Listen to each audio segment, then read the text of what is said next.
ये modern history का part 1 है। इसमें हम लोग पढ़ेंगे, पहला चैप्टर का नाम है यूरोपीय कंपनी का भारत पर आगमन।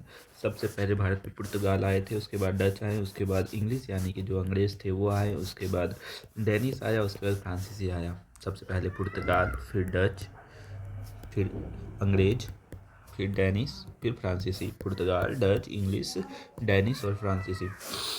आगमन का क्रम जरूरी है। सबसे पहले पुर्तगाल आए थे 1498 में, उसके बाद डच आया था 1605 में, अंग्रेज आए थे उसके बाद 1608 में, डेनिस आया था 1620 में और फ्रांसीसी आया था 1668 में। सबसे पहले पुर्तगाल आया था, फिर डच आया था, फिर अंग्रेज आया था, डेनिस आया था, फ्रांसीसी आया था। पुर्तगाल, डच, अंग्रेज, डेनिस, फ्रांसीसी। ये वर्ल्ड मैप का नक्शा है। इसमें भारत यहाँ पे था, चाइना यहाँ पर है।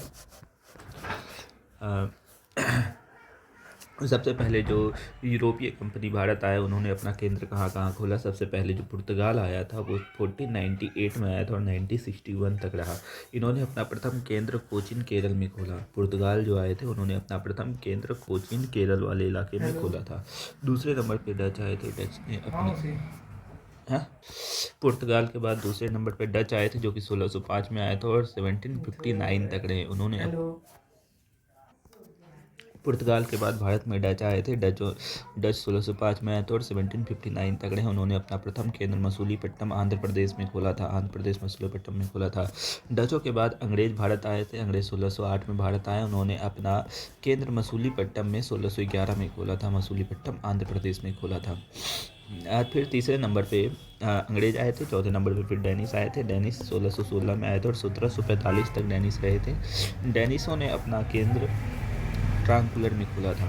डेनिस ने अपना प्रथम केंद्र ट्रांकुलर में खोला था। अंग्रेजों ने अपना प्रथम केंद्र मसूलीपट्टनम में खोला था। डचों ने भी अपना प्रथम केंद्र मसूलीपट्टनम में खोला था। उसके बाद फ्रांसीसी आए थे। लास्ट में सबसे अंतिम में फ्रांसीसी आए थे। फ्रांसीसी ने अपना केंद्र सूरत में खोला था। फ्रांसीसी ने अपना केंद्र सूरत में 1668 ईस्वी में खोला था। ये वर्ड इसको ऐसे याद रख सकते हैं। सबसे पहले पुर्तगाली आए थे।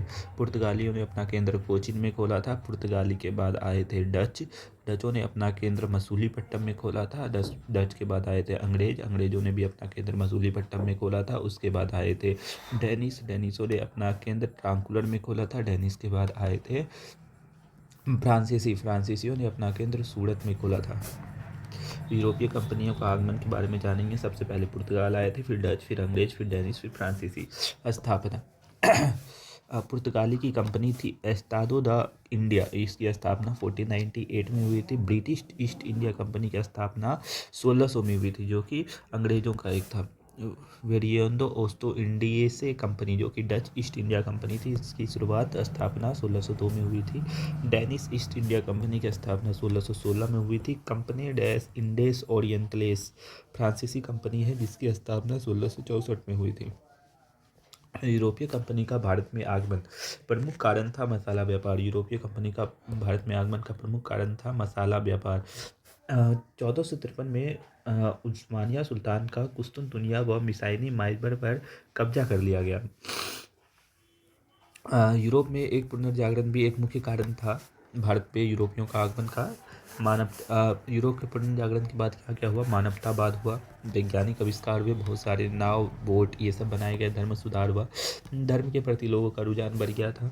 1453 में उस्मानिया सुल्तान कुस्तुनतुनिया व एशिया माइनर पर कब्जा कर लिया गया, जिससे कि मसाला व्यापार क्या हो गया? अवरुद्ध हो गया और जो अरबी नियंत्रण था वो भी ख़त्म हो गया। इसलिए लोगों ने मसाले के लिए नई नई जगह की खोज की। नवीन समुद्र मार्गों की खोज की गई। वैज्ञानिक आविष्कारों के कारण नए नए नाव, बोट, जहाज बनने के कारण ये नवीन समुद्री मार्गों का खोज काफ़ी आसान हो गया।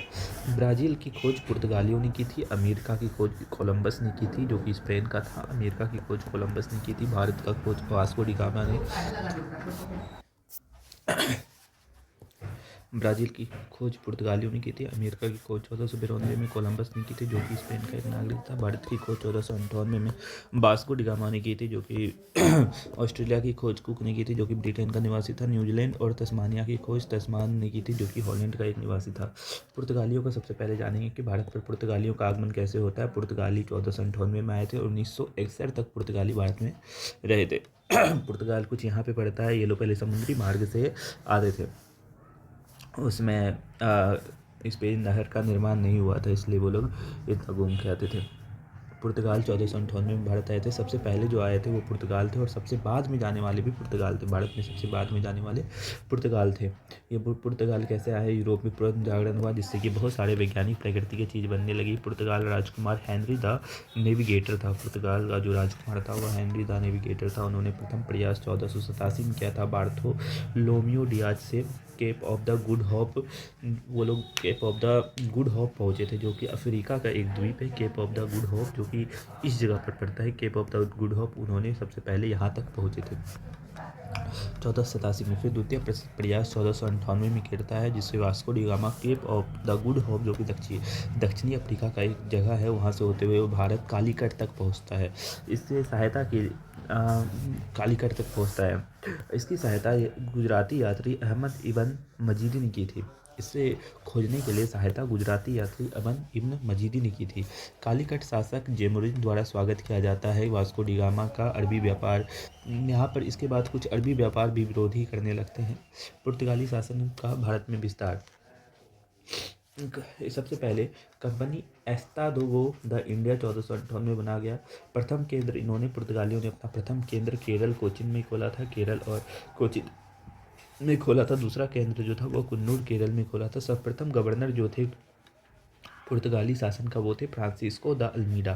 सर्वप्रथम उसमें जो गवर्नर थे फ्रांस का वो थे फ्रांसिस्को द अल्मीडा। और ये जो कोचिन और कन्नूर वाला इलाका है ये मालबार तट पे आता है। पुर्तगालियों में जो शासक होता था, पुर्तगालियों का एक शासक था, एक राजकुमार था। भारत में उस समय दिल्ली सल्तनत थी, विजयनगर था और गुजरात भी उस समय कार्यरत था। जो पुर्तगाल का शासक था भारत आगमन के समय, पुर्तगाल का शासक मैनुअल प्रथम था। भारत के आगमन के समय पुर्तगाल का राजकुमार डॉन हेनरी द नेविगेटर था। दिल्ली सल्तनत में सिकंदर लोदी वंश था। जब पुर्तगाल भारत आए थे तो उसमें सिकंदर लोदी का शासन था। लोदी वंश में सिकंदर लोदी का शासन था। विजयनगर साम्राज्य में नरसिंह द्वितीय सालू वंश का शासन था। नरसिंह द्वितीय सालू वंश का शासन था। गुजरात में महमूद बेगड़ा का शासन था। वास्को डी गामा के बारे में थोड़ा बहुत जानेंगे। वास्को डी गामा जो है वो 20 मई 1498 में कालीकट पहुंचे थे। 1498 में वास्को डी गामा ने भारत की खोज की थी। जहाज का नाम था Sao Gabriel. Cape of the Good Hope होते हुए भारत आए थे। वो गुजराती की ने उसकी मदद की थी। कालीकट शासक ने उनका स्वागत किया। कालीकट शासक का नाम जमेरिन था और गुजराती ने जो उसे मदद की थी भारत आने में वो था अहमद इब्न मजीदी। अरब व्यापारियों का विरोध इन्हें झेलना पड़ा। वास्को डी गामा का काली मिर्च के व्यापार से 7 गुना मुनाफा होने लगा। जो वास्को डी गामा आए थे तो उन्होंने काली मिर्च के व्यापार से 60 गुना मुनाफा होने लगा। 1502 में दोबारा भारत आए पुर्तगाली। 1503 में कोचिन में प्रथम फैक्ट्री पुर्तगालियों के द्वारा खोला गया। 1524 में तीसरी बार भारत आए। 1524 में वो लोग तीसरी बार भारत आए। इनकी मृत्यु 24 दिसंबर 1524 को कोचिन केरल वाले इलाके में हो जाती है। वास्को डी गामा की मृत्यु भारत में ही कोचिन केरल वाले इलाके में हो जाती है। प्रथम पुर्तगाली गवर्नर के बारे में जानेंगे। Francisco de Almeida, Alfonso de Albuquerque और Nuno de Cunha. Francisco de Almeida ये फ्रांस के प्रथम गवर्नर थे। 1505 में भारत ये आते हैं। नीले शांति और शांत जल की नीति फ्रांसिस्को द अल्मीरा अपनाते हैं। नीले जल और शांत जल की नीति ये फ्रांसिस्को द अल्मीरा अपनाते हैं। फ्रांसिस्को द अल्मीरा नीले जल और शांत जल की नीति अपनाते हैं। अल्फांसो द अल्बुक ये द्वितीय गवर्नर थे। पुर्तगाल के भारत के पुर्तगाली शक्ति का वास्तविक संस्थापक जो है वो अल्फांसो डी अल्बुक को कहा जाता है। ये होमुर्ज, मलमक्का और गोवा वाले इलाका में अपना व्यापार केंद्र स्थापित करते हैं। बीजापुर शासन यूसुफ से गोवा में जो था वहाँ पे बीजापुर का शासन यूसुफ शाह चला रहा था। कोचिन को केंद्र बनाया। अल्फांसो सी अल्बुक ने कोचिन को केंद्र बनाया। भारतीय महिलाओं के साथ विवाह की नीति अल्फांसो द अल्बुक ने अपनाए थे। अल्फांसो द अल्बुक ने भारतीय महिलाओं के साथ विवाह की नीति को अपनाया था। सती प्रथा पर रोक का प्रयास भी अल्फांसो द अल्बुक ने सती प्रथा पर रोक का भी प्रयास किया था। नोनी दी कुन्ना गोवा का राजधानी बनाया। नोनी दी कुन्ना ने गोवा को राजधानी बनाया था। 1530 में हुगली व सेंट थॉमस में बस्तियां बसाई। बसीन व द्वीप पर अधिकार कर लिया था। बहादुर गुजरात शासक की मृत्यु उसी समय हो जाती है नोनी दी कुन्नी के समय। कुछ अन्य तथ्य जानेंगे पुर्तगाल के बारे में। पुर्तगाल के समय बंगाल के शासक महमूद शाह थे। उसमें उन्होंने सतगांव और चटगांव उनके द्वारा बसाया गया था। औरंगजेब ने चटगांव से पुर्तगालियों को भगा दिया था। चटगांव से औरंगजेब ने पुर्तगालियों को भगा दिया था। अकबर के दरबार में फादर मैजिस्ट्रेट आए थे, जो कि हुगली समुद्री लूट का केंद्र था। शाहजहां ने पुर्तगालियों को यहाँ से भगा दिया था। कार्ज अल्मोड़ा का काफिल पद्धति समुद्री यात्रा कर जो कि पास कर दिया गया था। प्रमुख बंदरगाह जो थे पुर्तगालियों के, इसमें वो नागरपट्टनम पूर्वी एशिया में पड़ता है, और कुछ बस्तियाँ थी जैसे कि गोवा और सेंट थोमे कुछ बस्तियाँ थी जहाँ पे पुर्तगाली लोग रहते थे। पुर्तगाल का योगदान भारतीयों पर पुर्तगाल का योगदान क्या क्या रहा। प्रथम प्रिंटिंग प्रेस जो है वो गोवा में पुर्तगालियों के द्वारा 1556 में लाया गया था। प्रथम प्रिंटिंग प्रेस पुर्तगालियों के द्वारा 1556 में लाया गया था। जो फसल है तंबाकू, लाल मिर्च, पपीता, आलू, मक्का, टमाटर, कहवा, अमरूद, अनानास, अल्फासो, आम, ये सब पुर्तगालियों के द्वारा भारत में लाया गया था। जहाज निर्माण कला भारत ने पुर्तगालियों से सीखी थी। ईसाई धर्म पुर्तगालियों के द्वारा आया था। प्रथम चर्च 1510 में सेंट थॉमस चर्च जो कि केरल में बना था। प्रथम चर्च कौन सा था? सेंट थॉमस चर्च जो कि केरल में बना था। गोथिक कला स्थापत्य कला है। ये गोथिक इसको बोलते हैं। किसी भी भवन की मीनार की लंबाई ऐसे अगर बना दिया जाता है तो उसको गोथिक कला बोलते हैं। तो गोथिक स्थापत्य कला था ये चर्च जो सेंट थॉमस चर्च था। इस चर्च के प्रथम पादरी जो थे वो फ्रांसिस्को जेवियर थे। सेंट थॉमस चर्च के प्रथम पादरी जो थे वो फ्रांसिस्को जेवियर थे। पुर्तगाल के पतन के कारण क्या क्या बने? पुर्तगाल क्यों कम होता गया? धार्मिक असहिष्णुता, मतलब इसमें धर्म विचारधारा एक नहीं थी सभी की। यूरोपीय कंपनियों का संघर्ष, और यहाँ पर बहुत सारे भारत में बहुत सारे यूरोपीय कंपनी संघर्ष कर रहे थे, इसीलिए इन्होंने ज़्यादा समय यहाँ पर राजनीतिक ये नहीं टिक पाए। कार्टेज अल्मीरा काफिला व समुद्री लूट की नीति ये लोग अपनाते थे। तथ्य था कि स्वतंत्रता प्राप्ति के समय गोवा गवर्नर जो था वो बोस्सा था। स्वतंत्रता प्राप्ति के समय गोवा का गवर्नर बोस्सा था, और अंतिम गवर्नर जो गोवा का बना वो मैनुअल एंटोनियो 1598 से 1986 तक बना। ऑपरेशन विजय के द्वारा भारत से पुर्तगालियों को हटाया गया था। पुर्तगालियों को हटाने का ऑपरेशन विजय के द्वारा भारत से पुर्तगालियों को हटाया गया था। पुर्तगाली बस्ती गोवा दमन द्वीप का भारत में विलय कर लिया गया। वाइस किंगडम समान नगर संहिता यहाँ पर चालू कर दिया गया। 19 दिसंबर 1961 को गोवा मुक्ति दिवस मनाया जाता है। एक बार फिर से क्विक रिवीजन के लिए पढ़ लेते हैं कि 20 मई 1948 को वास्को डी गामा का भारत में आगमन होता है। 1503 में कोचीन प्रथम केंद्र बनाते हैं। पुर्तगाली जो है प्रथम केंद्र जो है वो कोचीन में बनाते हैं। 1505 में फ्रांसिस्को दी अल्मीरा जो कि प्रथम पुर्तगाली गवर्नर था वो बना था। 1510 में अल्फांसो दी अल्ब्रुक ने गोवा पर कब्जा हुआ सेंट थॉमस चर्च का स्थापना कर दिया था। भारत में प्रथम चर्च जो था वो सेंट थॉमस चर्च था। 1530 में नेनू डी कुन्हा ने गोवा को राजधानी बनाया जो कि पूर्व कोचीन में पड़ता था। 1556 में प्रथम प्रिंटिंग प्रेस गोवा में स्थापित की गई। 1556 में प्रथम प्रिंटिंग प्रेस गोवा में स्थापित की गई। 1661 में राजकुमारी कैथलीन का बेटा राजकुमार चार्ल्स से विवाह हो गया। 1961 में ऑपरेशन विजय के द्वारा गोवा को भारत में शामिल कर लिया गया। पुर्तगाल के बाद भारत में आने वाले डच थे, उसके बाद अंग्रेज आते हैं। भारत में आने वाले डच जो थे वो एम्स्टर्डम से रहने वाला था। वो लोग समुद्री मार्ग से होते हुए पहले अफ्रीका पहुंचा, फिर अफ्रीका से होते हुए वो लोग भारत पहुंचा था। डच जो था वो हॉलैंड या नीदरलैंड के निवासी को डच कहा जाता है। अक्टूबर 2019 में नीदरलैंड को हॉलैंड नाम छोड़ दिया है। नीदरलैंड ने हॉलैंड नाम छोड़ दिया है, मतलब कि नीदरलैंड को हॉलैंड नहीं कहा जाएगा। तो 2019 के बाद 1596 में कॉर्निश दी हॉटमैन भारत आने वाले प्रथम डच नागरिक थे। 1602 में डच ईस्ट इंडिया कंपनी की स्थापना की गई। संयुक्त उपक्रम प्रमुख पूर्व मुख्यालय बटाविया इंडोनेशिया था। इनका भारत आगमन 1605 में। प्रथम बार डच लोग भारत 1605 में आए थे। इन्होंने अपना प्रथम केंद्र मसूलीपट्टनम को बनाया था 1605 में। हाँ, तो देखते हैं यहाँ पर कि मुख्य केंद्र डचों के द्वारा कहाँ कहाँ बनाया गया था। कोचीन केरल। दुर्गीकृत जो कि प्रथम केंद्र था सूरत बनाया था। डच ने अपना केंद्र सूरत बनाया था। चिनपुरा व कासिम बाजार बनाया था। बालासोर बनाया था। मसूलीपट्टनम आंध्र प्रदेश 1605 में डच के द्वारा प्रथम फैक्ट्री मसूलीपट्टनम में लगाई गई थी। पुलिकट प्रमुख व दुर्गीकृत केंद्र डचों का प्रमुख केंद्र पुलिकट था। नागपट्टनम तमिलनाडु ये सब जगह डचों के द्वारा अपना केंद्र बनाया था। महत्व क्या था? डच को भारत में आने का कारण था कि भारत को वस्त्र व्यापार का केंद्र डचों के द्वारा बनाया गया था। डचों के पतन का कारण था बेदरा कर्नाटक का युद्ध। डच और अंग्रेज में बेदरा या कर्नाटक का युद्ध 1759 में कर्नाटक का युद्ध डच और अंग्रेजों के बीच लड़ा था, और अंग्रेजों की तरफ से रॉबर्ट क्लाइव लड़ रहे थे, और इसमें डचों की हार हो जाती है और डच यहाँ से भारत में ख़त्म हो जाते हैं। डचों का ज़्यादा ध्यान दक्षिण पूर्व में स्थित मलाया पर था। वो लोग यहाँ से ज़्यादा मलाया पर उसका ध्यान ज़्यादा था। डचों ने भारत में इलाहाबाद, श्रीलंका, इंडोनेशिया, मलक्का आदि पर प्रभुत्व स्थापित किया। औद्योगिक वेतनभोगी जो थे वो स्वर्ण सिंगे को पेरोगा चलाते थे।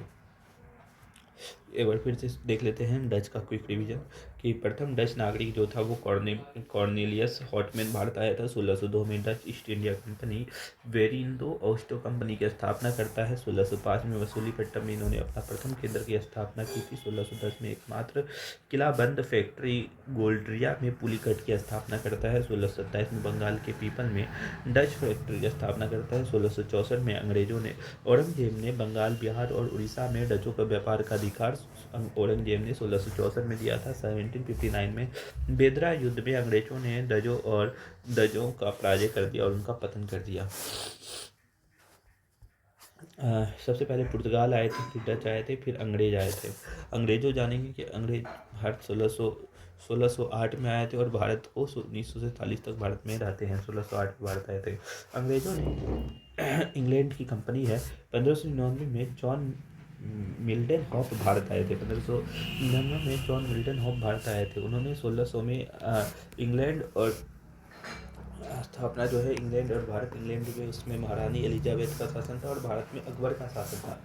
उन्होंने एक उन्होंने एक कंपनी का स्थापना की थी जिसका नाम था governor and the company of the merchant of the London trading into the first east India, जिसको शॉर्ट फॉर्म में ईस्ट इंडिया कंपनी के नाम से भी जाना जाता है। इनके प्रथम गवर्नर जो थे वो थॉमस स्मिथ थे।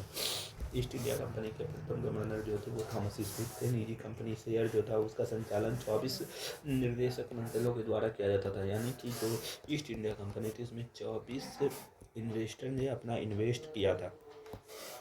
1600 एलिजाबेथ ने पूर्व से 15 वर्षों का व्यापारिक एकाधिकार चार्टर को प्रदान कर दिया गया था। मतलब कि ईस्ट इंडिया कंपनी को 1600 में एलिजाबेथ ने 15 वर्षों के लिए एकाधिकार दे दिया था।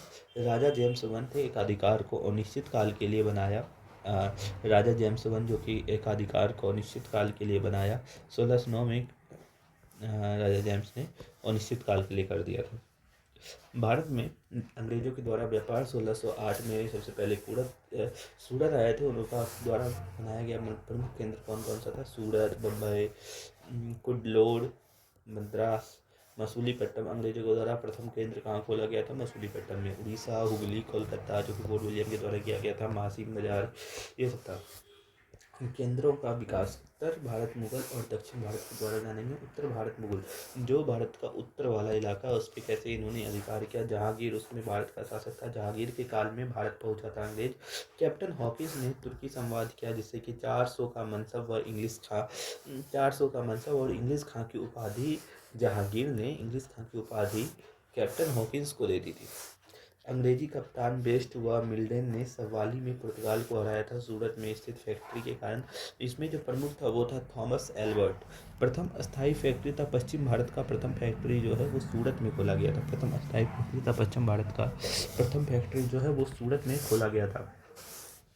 दूसरा नंबर जो है टॉमस रो जो था राजा जेम्स का राजदूत था। वो मुगल साम्राज्य में व्यापार की अनुमति के लिए आया था। औरंगजेब के समय जो कि 1658 के समय 1651 में आता है। भारत में प्रथम फैक्ट्री हुगली नदी के किनारे खोलता है। भारत में प्रथम फैक्ट्री हुगली में खोलता है। हुगली में शाह सूजा द्वारा हुगली में खोला जाता है जिसका निशान था व्यापारिक अनुमति। 3000 रुपया वार्षिक कर उन्हें राजा को दिया जाता था। 3000 रुपया वार्षिक कर हुगली में व्यापार करने के लिए राजा को दिया जाता था। 1668 में अंग्रेज बनाम मुगल होता है। 1668 में अंग्रेजों और मुगल के विरुद्ध एक युद्ध होता है। औरंगजेब ने अंग्रेजों के हुगली, मसूलीपट्टनम आदि छीना।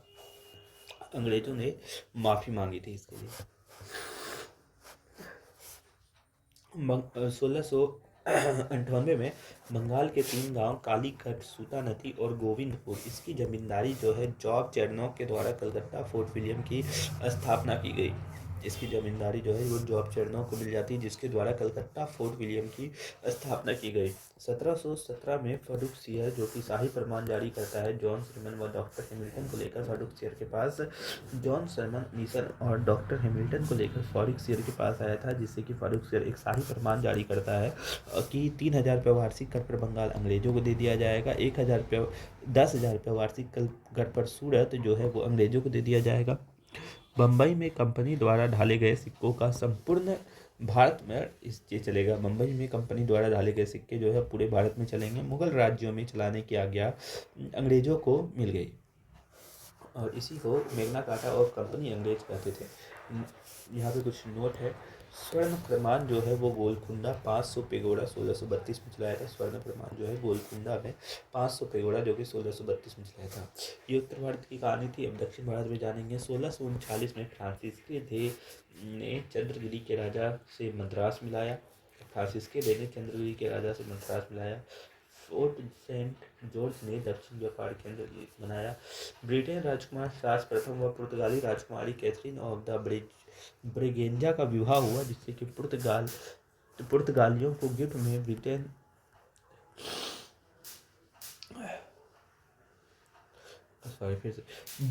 ब्रिटेन राजकुमार चार्ल्स प्रथम व पुर्तगाली राजकुमारी कैथरीन ऑफ ब्रेगेंजा का विवाह हुआ, जिसमें कि पुर्तगालियों ने ब्रिटेन को गिफ्ट में बॉम्बे दिया था। ब्रिटेन को गिफ्ट में बॉम्बे दे दिया। इस तरह बॉम्बे मिल गया। 10 पाउंड किराया लिया जाता था मुंबई से। 1668 में ईस्ट इंडिया कंपनी गोराल्ड ओगियर द्वारा मुंबई की स्थापना की गई।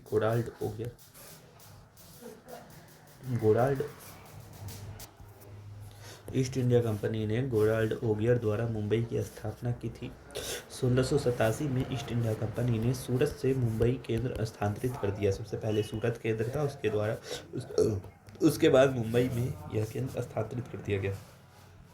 एक क्विक रिवीजन के थ्रू अंग्रेजों का हम लोग जानेंगे कि उत्तर भारत में इन्होंने सूरत, हुगली और कोलकाता में अपना अधिकार जमाया था, तो दक्षिणी भारत में मसूलीपट्टनम, मद्रास तथा मुंबई में अपना अधिकार जमाया। 1600 में governor and company of the merchant of all India trading into the east Indies की स्थापना, यानी कि ईस्ट इंडिया कंपनी की स्थापना 1600 में हुई थी। 1600 में 15 वर्ष हेतु इस कंपनी को पूर्व के साथ व्यापार का एकाधिकार प्रदान कर दिया गया था रानी एलिजाबेथ के द्वारा। 1608 में कैप्टन हॉकिंस पहला अंग्रेज जो कि समुद्र मार्ग से भारत आया था। 1608 में कैप्टन हॉकिंस जो था वो पहला अंग्रेज था जो कि समुद्री मार्ग से भारत आया था। 1609 में व्यापारी के एकाधिकार को अनिश्चित काल तक कर दिया गया था जेम्स प्रथम के द्वारा। 1609 में जो ईस्ट इंडिया कंपनी का व्यापारी के एकाधिकार था वो 15 वर्षों से हटाकर और निश्चित काल तक कर दिया गया था।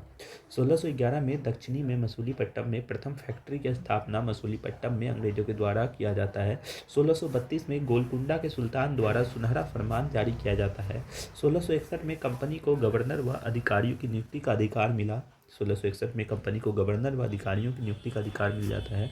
1676 में कंपनी को बम्बई में सिक्के ढालने का अधिकार 1676 में मिला था। 1676 में कंपनी को सिक्के ढालने का अधिकार 1676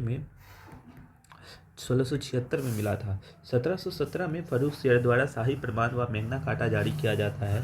1813 में कंपनी के व्यापारिक एकाधिकार को कम कर दिया जाता है। 1833 में कंपनी के व्यापारिक एकाधिकार को समाप्त कर दिया जाता है। 1858 में कंपनी के प्रशासनिक एकाधिकार को समाप्ति कर दी जाती है और 1874 में ईस्ट इंडिया कंपनी को पूरी तरीके से बंद कर दिया जाता है। 1874 में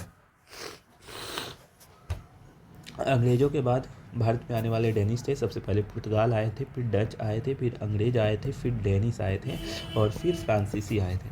तो इसके बाद अंग्रेज के बाद भारत में आने वाले डेनिश थे। ये डेनमार्क वाला इलाका और ये भारत वाला इलाका है, वो भी उसी प्रकार से भारत आए थे।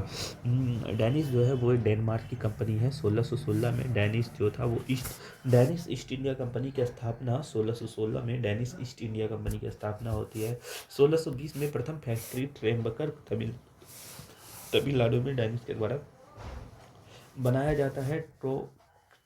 ट्रैंकोबार ट्रैंकोबार तमिलनाडु में इसके द्वारा बनाया जाता है। 1676 में द्वितीय फैक्ट्री श्रीरामपुर बंगाल में बनाया जाता है। श्रीरामपुर बंगाल में द्वितीय फैक्ट्री बनाया जाता है डचों के द्वारा।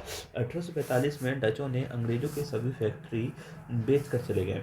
1845 में जो डच थे वो अंग्रेजों को सभी फैक्ट्री क्या करते हैं, बेच कर चले जाते हैं। इसके बाद भारत में डेनिस आए थे। डेनिस जो थे वो डेनिस कंपनी के नाम से जाने जाते हैं। 1616 में डेनिस ईस्ट इंडिया कंपनी की स्थापना 1616 में हुई थी। 1620 में उन्होंने प्रथम फैक्ट्री सॉरी ये तो डेनिस के बारे में पढ़ ही लिए। डेनिस के बाद भारत में आने वाले जो थे वो थे फ्रांसीसी थे। फ्रांस इस इलाके में पड़ता है और फ्रांस से वो लोग भारत कुछ समुद्री मार्ग ऐसे कर पाए थे। इसके बाद फ्रांसीसी जो थे वो फ्रांस की कंपनी सबसे अंत में आई। इसका नाम था कंपनी देश इंडेस ओरिएंटलेस।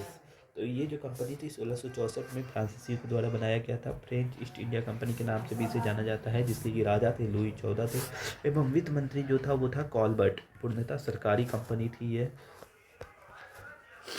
मतलब कि राजा के द्वारा भेजा गया यह कंपनी था। ये पूर्णतः सरकारी कंपनी था। जबकि ईस्ट इंडिया कंपनी जो था वो 24 निवेशक इसे चलाते थे, 24 इन्वेस्टर इसे चलाते थे। ठीक है ये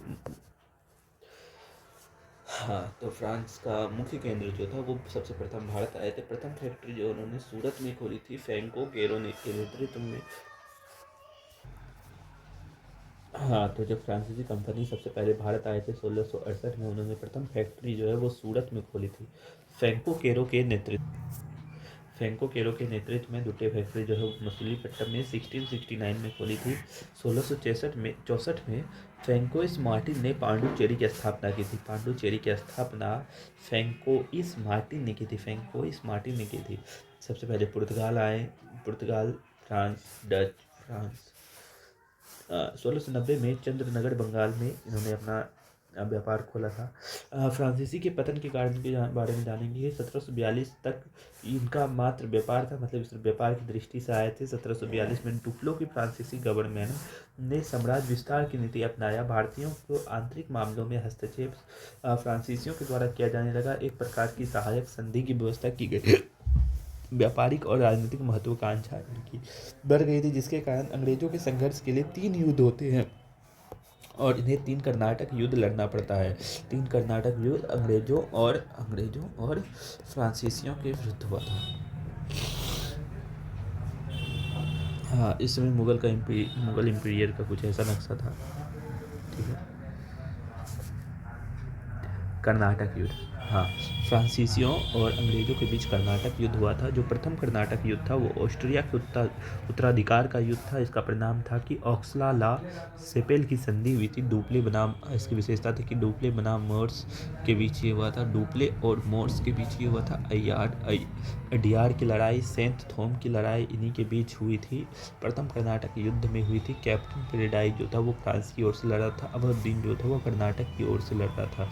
ये फ्रांस और कर्नाटक के बीच हुआ था। प्रथम कर्नाटक युद्ध जो था वो फ्रांस और कर्नाटक के बीच हुआ था। ये ऑस्ट्रिया के उत्तराधिकार के विरुद्ध हुआ था। ऑक्सला ला सेपेल की संधि प्रथम कर्नाटक युद्ध से होती है।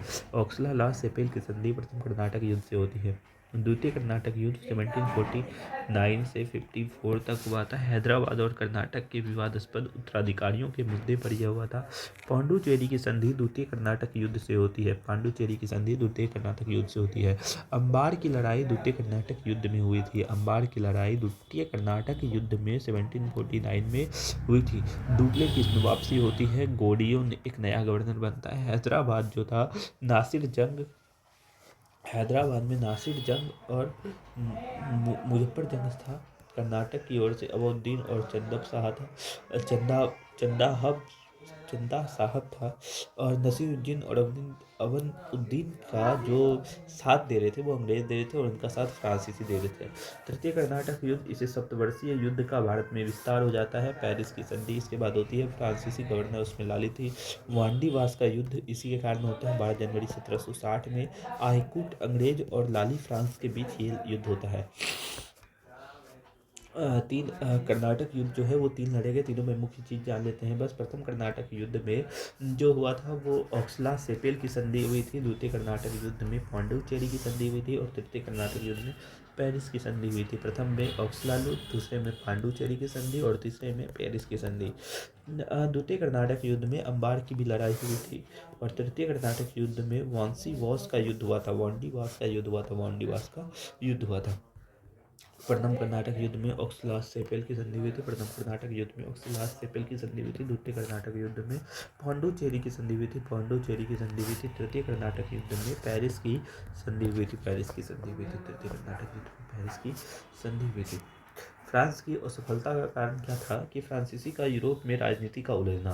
फ्रांसीसी जो थे वो यूरोप की राजनीति में उलझे हुए थे। अंग्रेजों की बंगाल विजय इसकी असफलता का एक मुख्य कारण था। कंपनियों का स्वरूप में असमानता, राजनीतिक नेतृत्व इसमें ज़्यादा थी। दोषपूर्ण शासन प्रणाली, फ्रांसीसियों की जो थी वो दोषपूर्ण शासन प्रणाली थी। इसमें दोपले की भूमिका बहुत महत्वपूर्ण मानी जाती है। कमजोर नौसैनिक शक्ति, अयोग्य उत्तराधिकारी के कारण कमजोर नौसैनिक शक्ति थी इनके पास। ब्रिटेन पे भारत पर ब्रिटेन की सफलता के क्या क्या कारण थे? यूरोपीय शक्ति का परिप्रेक्ष्य में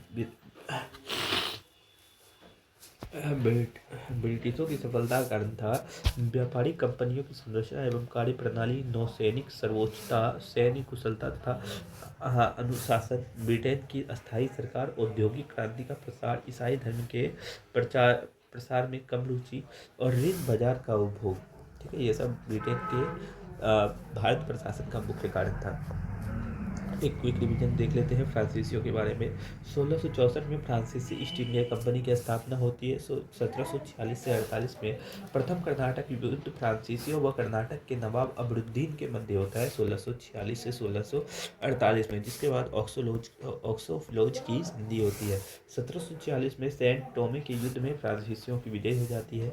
1748 में ऑक्सला-सोपोल की संधि व प्रथम कर्नाटक युद्ध की समाप्ति ऑक्सला-पेलोल की संधि के बाद होता है। 1749 और 54 में द्वितीय कर्नाटक युद्ध होता है, जो कि हैदराबाद व कर्नाटक में उत्तराधिकारी की समस्या के कारण होता है, जिसमें कि हैदराबाद की तरफ से अंग्रेज साथ दे रहे थे तथा कर्नाटक की तरफ से फ्रांसीसी ने साथ दे रहे थे। 1749 में द्वितीय कर्नाटक युद्ध के दौरान ही अंबुर की युद्ध होता है, जो कि चंदा साहब कर्नाटक का नवाब बनता है। 1754 में पांडुचेरी की संधि व द्वितीय कर्नाटक युद्ध समाप्त हो जाता है। तृतीय कर्नाटक युद्ध 1758 में शुरू होता है। ब्रिटिश फ्रांसीसियों के विरुद्ध 1760 में बॉडी वॉर्स युद्ध के लिए ब्रिटिशियों का विजय हो जाता है और 1763 में पेरिस की संधि होती है। प्रथम में ऑक्सला सापोल की संधि, द्वितीय में पांडुचेरी की संधि और तृतीय कर्नाटक युद्ध में पेरिस की संधि। चैप्टर 1 यहीं पे खत्म होता है और इसके बाद आता है चैप्टर 2, भारत में ब्रिटिश साम्राज्य का विस्तार कैसे हुआ था। भारत में ब्रिटिश साम्राज्य का विस्तार कैसे हुआ था। ब्रिटिशों ने सबसे पहले बंगाल जीता, उसके बाद मैसूर जीता, फिर मराठा जीता, फिर पंजाब जीता, फिर अवध जीता। और ब्रिटिश विस्तारवादी नीतियों के बारे में जानेंगे कि वो घेरे की नीति अपनाते थे, सहायक संधि अपनाते थे, व्यवगत का सिद्धांत क्या था, ये सब चीज़ों के बारे में जानेंगे।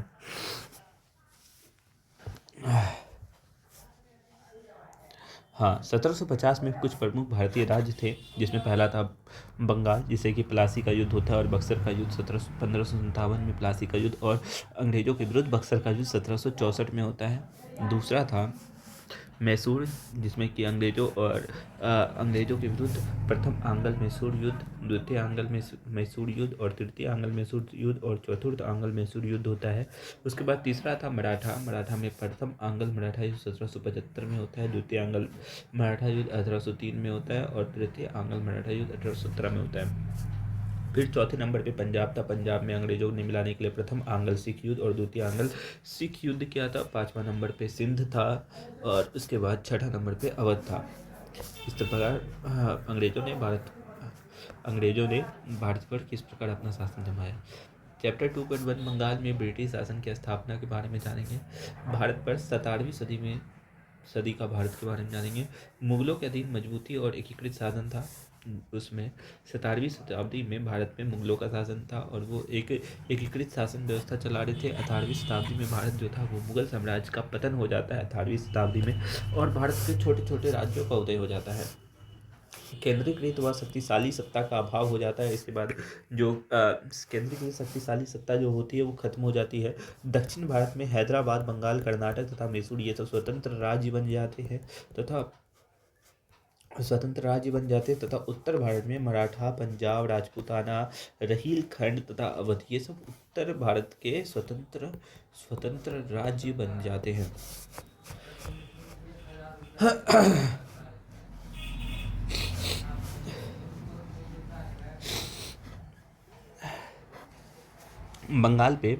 बंगाल को स्वतंत्र राज मुर्शिद कुली खां चला रहा था। अवध पर शहादत खां चला रहा था।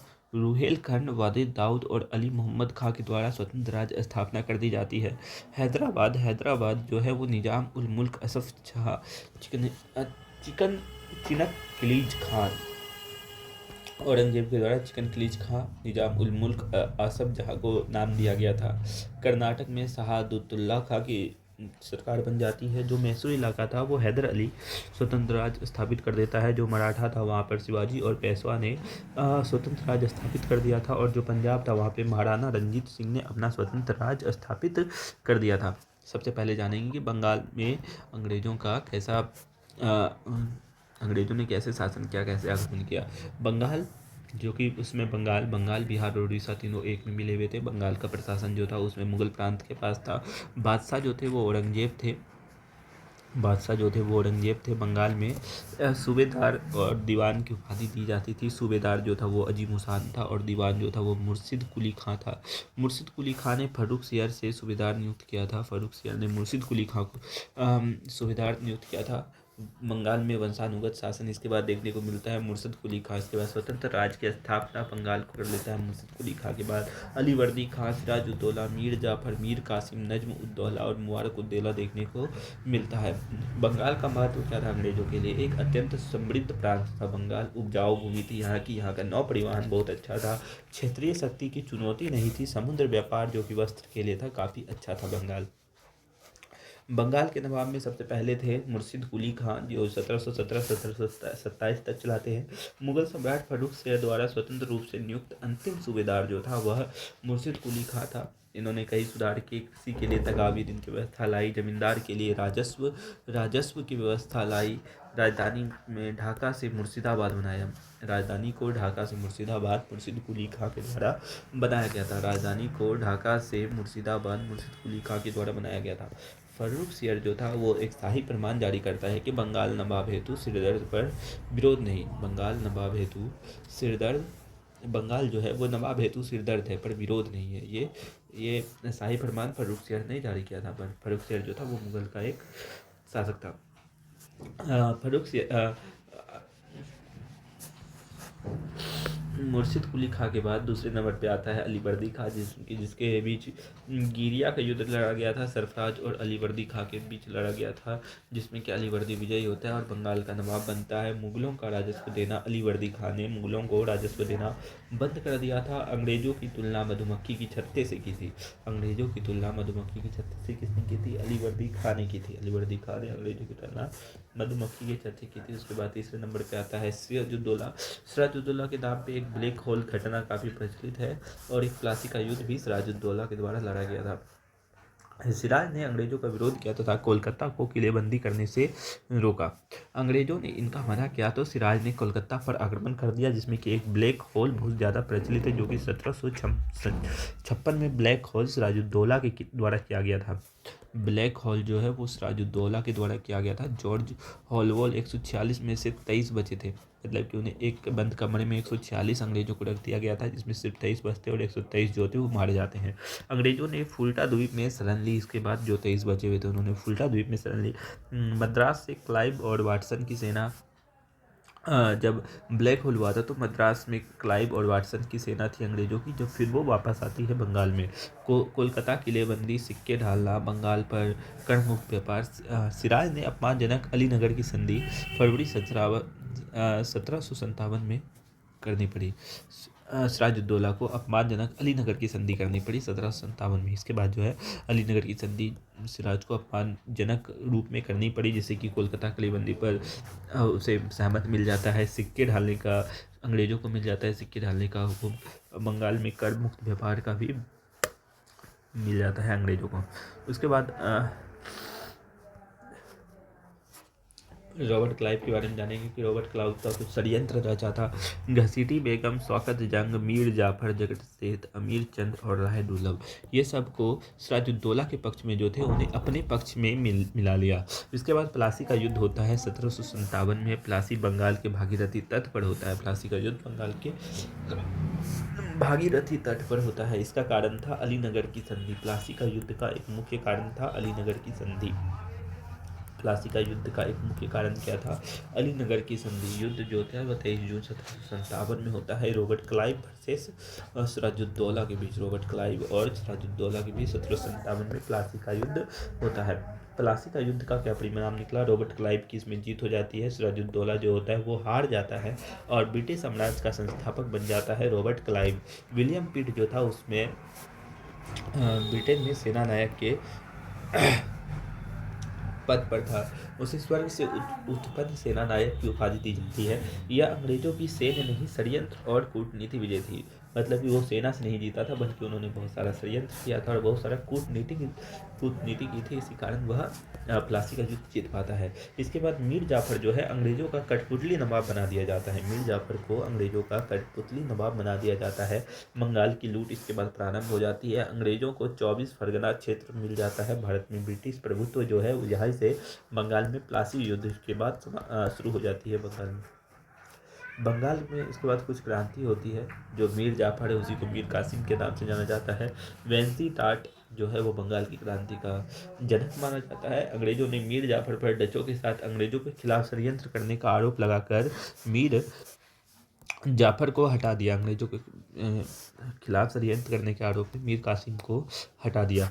मीर कासिम को मीर जाफर के स्थान पर नवाब बनाया गया। मीर कासिम को मीर जाफर के स्थान पर नवाब बनाया गया। वेंसी टाट ने इसे बंगाल की क्रांति कहा था। वेंसी टाट ने इसे क्या कहा था? बंगाल की क्रांति कहा था। जब मीर कासिम को मीर जाफर के स्थान पर नवाब बनाया गया तो वेंसी टाट ने इसे बंगाल की क्रांति कहा। हालांकि इसे क्रांति कहना सही नहीं है, क्योंकि ना तो इसमें किसी प्रकार का प्रशासन का परिवर्तन हुआ है, ना ही इसमें जनता की भागीदारी थी, इसलिए इसे क्रांति कहना सही नहीं है। इसके बाद बक्सर का युद्ध होता है 1764 में। ये जो बक्सर है ये बिहार के इलाके में पड़ता है। 22 अक्टूबर 1764 में होता है। एक तरफ थे ईस्ट इंडिया कंपनी अंग्रेज और उसकी तरफ से लड़ रहा था हेक्टर मुनरो, और दूसरी तरफ था संयुक्त सेना अवध, बंगाल और मुगल की। बक्सर का युद्ध 1764 में होता है, जिसमें कि एक तरफ अंग्रेज की सेना थी हेक्टर मुनरो और दूसरी तरफ था संयुक्त सेना अवध, बंगाल और मुगल की। अवध की तरफ से शुजाउद्दौला लड़ रहा था, बंगाल की तरफ से मीर कासिम लड़ रहा था और मुगल की तरफ से शाह आलम लड़ रहा था। ईस्ट इंडिया कंपनी की लालच इसमें मुख्य कारण था। बक्सर का युद्ध का होने का मुख्य कारण ईस्ट इंडिया कंपनी की लालच थी। बंगालों के नवाब पर दबाव बनाया जा रहा था। जब यह युद्ध होता है तो उसका परिणाम क्या निकलता है?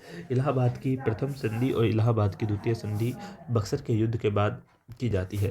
बक्सर के युद्ध में एक चीज़ जान लेते हैं कि उसमें भी अंग्रेज ही जीता था। परिणाम होता है कि इलाहाबाद की प्रथम संधि और इलाहाबाद की द्वितीय संधि होती है। प्रथम संधि 12 अगस्त 1765 में होती है और द्वितीय संधि 16 अगस्त 1765 में होती है। मुगल सम्राट शाह आलम द्वितीय और बंगाल के नवाब नजमुद्दौला और रॉबर्ट क्लाइव के बीच होता है। प्रथम संधि बंगाल और बिहार और उड़ीसा की दीवानी अंग्रेजों को दे दी जाती है। इसके बाद इलाहाबाद की प्रथम संधि के बाद बंगाल, बिहार और उड़ीसा की दीवानी अंग्रेजों को दे दी जाती है। शाह आलम द्वितीय प्रथम पेंशनर 26 लाख वार्षिक वाले 26 लाख वार्षिक प्रथम पेंशनर बनते हैं। शाह आलम द्वितीय जो है वो प्रथम पेंशनर बनते हैं मुगलों के 26 लाख वार्षिक वाले। करा और इलाहाबाद जो है वो सिराजुद्दौला से शाह आलम को दे दिया जाता है। बंगाल में द्वैत शासन शुरू कर दी जाती है। और इलाहाबाद की द्वितीय संधि अवध नवाब सिराजुद्दौला और रॉबर्ट क्लाइव के बीच होती है। अवध के खर्च पर अंग्रेजी सेना रखी जाएगी। अवध में करमुक्त व्यापार किया जाएगा। चुनार का दुर्ग अंग्रेजों को दिया जाएगा। इलाहाबाद की द्वितीय संधि में यह सब आता है। इसका महत्व क्या है? यह अंग्रेजों की वास्तविक और सैन्य की विजय थी। भारत में अंग्रेजों के प्रभुत्व को स्थापित इसी के बाद किया गया। बक्सर के युद्ध के समय बंगाल का नवाब मीर जाफर 17 जनवरी 1765 था, जबकि इलाहाबाद की संधि के समय बंगाल का नवाब नजमुद्दौला था।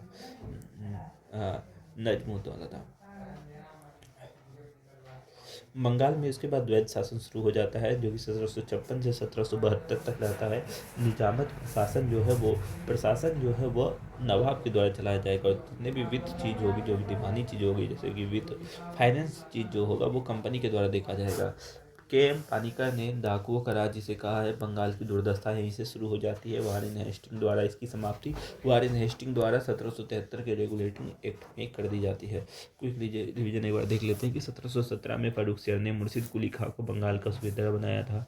मुर्शिद कुली खां ने राजधानी ढाका से मुर्शिदाबाद, जबकि मीर कासिम ने राजधानी मुर्शिदाबाद से मुंगेर स्थानांतरित की थी। 1740 में गिरिया के युद्ध के सरफराज को मारकर अली वर्दी का बंगाल का नवाब बना। 1756 में सिराजुद्दौला बंगाल का नवाब बना। जॉर्ज ऑरवेल के द्वारा 20 जून 1756 के दिन काल कोठरी का त्रासदी या फिर ब्लैक होल घटना की उल्लेख किया गया 1756 में। 1757 में सिराजुद्दौला और रॉबर्ट क्लाइव के बीच प्लासी का युद्ध हुआ था। 1757 में अंग्रेजों ने पहले मीर जाफर और 1760 में मीर कासिम को बंगाल का कठपुतली नवाब बनाया। 22 अक्टूबर 1764 को बंगाल की अत्यधिक लूट से परेशान होकर मीर कासिम ने मुगल बादशाह शाह आलम द्वितीय और अवध के नवाब सिराजुद्दौला के साथ मिलकर अंग्रेजी जनरल हेक्टर मुनरो के साथ सेना के साथ बक्सर का युद्ध 1764 में लड़ा। 12 अगस्त 1765 में इलाहाबाद की प्रथम संधि होती है, जो कि रॉबर्ट क्लाइव व मुगल बादशाह शाह आलम द्वितीय के साथ हुई थी। 16 अगस्त 1765 में इलाहाबाद की द्वितीय संधि होती है, जो कि रॉबर्ट क्लाइव और अवध के नवाब सिराजुद्दौला के बीच हुई थी। 1765 से 1772 तक बंगाल में द्वैध शासन शुरू होता है, और उसके बाद रेगुलेटिंग एक्ट आ जाता है। 1773 का रेगुलेटिंग एक्ट वारेन हेस्टिंग को बंगाल का गवर्नर जनरल बना दिया गया था। 1773 के रेगुलेटिंग एक्ट में बंगाल का गवर्नर जनरल वारेन हेस्टिंग्स को बना दिया गया था। बंगाल में हमने देख लिया कि अंग्रेजों ने किस प्रकार अपना आधिपत्य जमाया। उसके बाद देखेंगे कि अंग्रेजों ने मैसूर पर किस प्रकार अपना आधिपत्य जमाया। मैसूर पर अपना आधिपत्य जमाने के लिए अंग्रेजों ने 4 प्रमुख युद्ध लड़े। प्रथम आंग्ल मैसूर युद्ध, द्वितीय आंग्ल मैसूर युद्ध और तृतीय आंग्ल मैसूर युद्ध और चतुर्थ आंग्ल मैसूर युद्ध। प्रथम आंग्ल मैसूर युद्ध 1768 में, 1780, 1790, 1799 के दौरान लड़ा गया। ठीक है, ये वही एक मैप है जो कि इससे पहले पढ़ चुके हैं। इस बार हम जानेंगे। बंगाल के लिए 2 युद्ध हुआ था, प्लासी का युद्ध और बक्सर का युद्ध। मैसूर के लिए 4 युद्ध हुए। प्रथम आंग्ल मैसूर युद्ध, द्वितीय आंग्ल मैसूर युद्ध, तृतीय और चतुर्थ आंग्ल मैसूर युद्ध। मैसूर का उदय के बारे में पहले जानेंगे कि मैसूर का उदय कैसे हुआ। तालीकोटा का युद्ध के बाद दो प्रमुख राज्य अलग अलग हो गए। एक था विजयनगर साम्राज्य और दूसरा था दक्कन गुट। दक्कन गुट में अहमदनगर, गोलकुंडा, बीजापुर, बरार और बीदर था। विजयनगर साम्राज्य का फिर विघटन छोटे छोटे राज्यों में हो जाता है, जिससे कि छोटे छोटे राज्यों का उदय होता है। मैसूर वोडियार वंश का स्वतंत्र शासन यहाँ पर शुरू हो जाता है। मैसूर में वोडियार वंश का स्वतंत्र शासन शुरू हो जाता है। इसकी स्थापना, मैसूर की स्थापना यदुराय वोडियार ने 1399 में की थी। स्थापना यदुराय वेडियार ने 1399 में की थी। इसका अंतिम स्वतंत्र शासक जो था वो कृष्णराज द्वितीय था, जो कि 1734 से 1761 तक रहा। ये जो कृष्णराज द्वितीय था, ये सिर्फ नाम मात्र का शासक था। वास्तविक शक्ति जो थी इसके 2 मंत्रियों के पास थी। एक था नंदराज, जो कि वित्त मंत्री था, और दूसरा था देवराज, जो कि सेनापति था। नंदराज ने हैदर अली के साथ डेंगी गुल का फौजदार बना दिया जाता है। नंदराज के द्वारा हैदर अली को डिंडी गुल का फौजदार 1755 में बना दिया जाता है। 1761 में मैसूर का शासक जो है उसके बाद हैदर अली बन जाता है। 1761 में हैदर अली जो है वो मैसूर का शासक बन जाता है। हैदर अली की बहुत अच्छी नीतियाँ थी। हैदर अली की नीतियों में सबसे पहला था सैन्य सुधार। सेना का उसने सुधार किया। आर्थिक सुधार किया, जो भी इकोनॉमिक ग्रोथ थी राज्य में लाने के लिए उसने सारी इकोनॉमिक ग्रोथ लाई। धार्मिक सहिष्णुता, चामुंडेश्वरी मंदिर हेतु दान दिया था। हैदर अली ने चामुंडेश्वरी मंदिर हेतु दान दिया था। सिक्कों पर शिव, पार्वती और विष्णु का अंकन हैदर अली के द्वारा किया गया था। सिक्कों पर शिव, पार्वती और विष्णु का अंकन हैदर अली के द्वारा किया गया था। इसके बाद फ्रांस के अनुकूल था, मतलब कि फ्रांसीसियों के साथ काफ़ी अच्छा व्यवहार करता था। ब्रिटेन के आर्थिक हित, मालबार तट के लिए मसाला क्षेत्र दे दिया गया था। अंग्रेजों की साम्राज्यवादी नीति दक्षिणी विस्तार में कैसे पहुंची। आंग्ल मैसूर संघर्ष के लिए 4 युद्ध हुए थे। पहला था प्रथम आंग्ल मैसूर युद्ध, द्वितीय, तृतीय और चतुर्थ। पहला 1667 में हुआ था, दूसरा 1780, फिर 1790 और 1799 में हुआ था। प्रथम आंग्ल मैसूर युद्ध के समय हैदर अली था। द्वितीय आंग्ल मैसूर युद्ध के समय हैदर अली और टीपू सुल्तान था। तृतीय आंग्ल मैसूर युद्ध के समय टीपू सुल्तान था और चतुर्थ आंग्ल मैसूर युद्ध के समय भी टीपू सुल्तान था। प्रथम आंग्ल मैसूर युद्ध हैदर अली और वेरेलिस्ट, दूसरे में वारेन हेस्टिंग था, लॉर्ड कॉर्नवालिस। देखो, प्रथम आंग्ल मैसूर युद्ध में हैदर विजयी हुआ और मद्रास की संधि हुई 1769 में। प्रथम आंग्ल मैसूर युद्ध में हैदर विजयी हुआ जिसमें कि मद्रास की संधि हुई। द्वितीय आंग्ल मैसूर युद्ध में मंगलोर की संधि हुई।